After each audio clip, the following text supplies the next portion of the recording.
राजकुमारी सीता का जन्म। रात के खाने का समय है। नायरा डाइनिंग टेबल पर बैठकर किसानों के अनाज उगाने के बारे में एक किताब पढ़ रही है। नायरा, अब किताब रख दो बेटा, रात के खाने का समय हो गया। ठीक है मम्मी। जल्द ही सब लोग खाने के लिए बैठ जाते हैं। मम्मी ने बहुत सारे लाजवाब खाने के साथ मकई का सलाद भी बनाया है।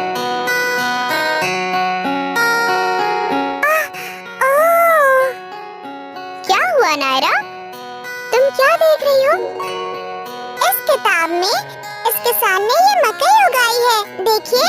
ओह, ऐसा है क्या? ये तो अच्छी बात है। नायरा, तुम्हें पता है सारे किसान अनाज उगाते हैं। हाँ, वो लोग हम सब के लिए बहुत महत्वपूर्ण हैं, क्योंकि वो लोग हमारे लिए बहुत सारा अच्छा खाना लाते हैं। हाँ नायरा, और तुम जानती हो कुछ किसान तो राजा भी हैं। मैंने इसे टीवी शो में देखा था। क्या मतलब है तुम्हारा नील? हाँ, पिछले हफ्ते मैं और दादी राजकुमारी सीता के बारे में टीवी पर एक शो देख रहे थे। वहाँ हमने देखा कि उनके पिता राजा जनक अपने खेत में जुताई कर रहे थे और तभी उन्हें वहाँ राजकुमारी सीता मिली। हाँ, ये तुम क्या कह रहे हो? राजकुमारी सीता खेत में उगाई गई थी? ये कैसे मुमकिन है? नहीं नहीं नहीं नहीं। हम पहले खाना खा लेते हैं और उसके बाद मैं तुम दोनों को राजकुमारी सीता के जन्म की कहानी सुनाऊंगी।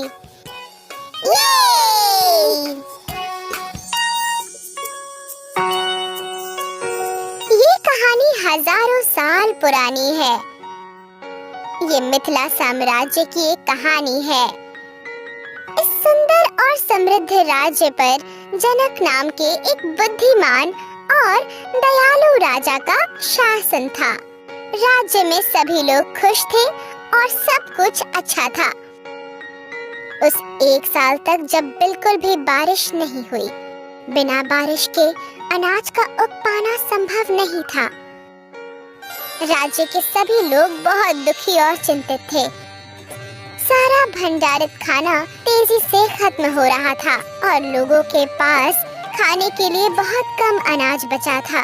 राज दरबार के कुछ महत्वपूर्ण लोगों और संतों ने राजा जनक को सुझाव दिया कि राज्य के वैदिक अनुष्ठानों और मान्यताओं के अनुसार उन्हें स्वयं सोने के हल से खेत में जुताई करनी होगी। ऐसा माना जाता था कि इससे बारिश के देवता भगवान इंद्र प्रसन्न होंगे और बारिश जल्द ही वापस आ जाएगी।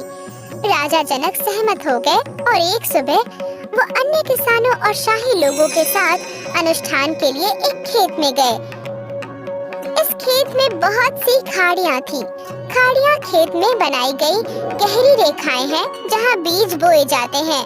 जब राजा जनक खेत में हल चला रहे थे, तभी उनका हल जमीन में छुपी किसी कठोर चीज से टकराया। उन्होंने हल चलाना बंद कर दिया और अपने हाथों से मिट्टी खोदने लगे।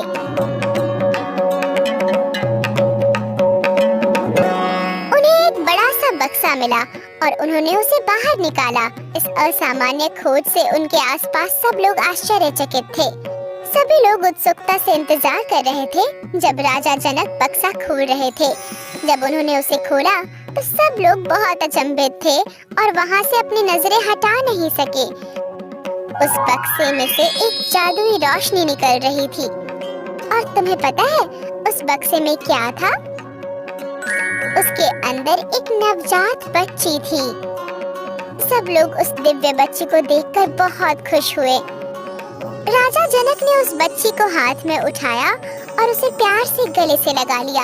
राजा जनक की तब कोई संतान नहीं थी, इसलिए वो बच्ची को पाकर बहुत खुश थे।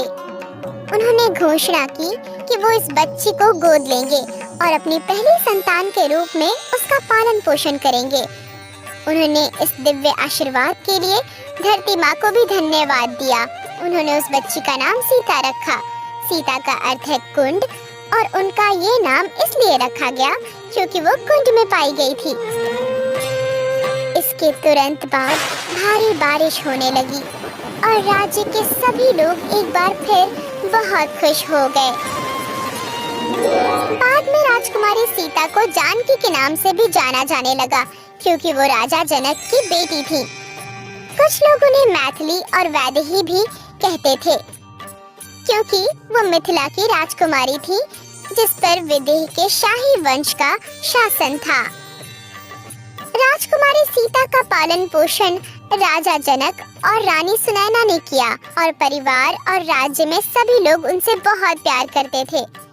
तो ऐसे हुआ था राजकुमारी सीता का जन्म।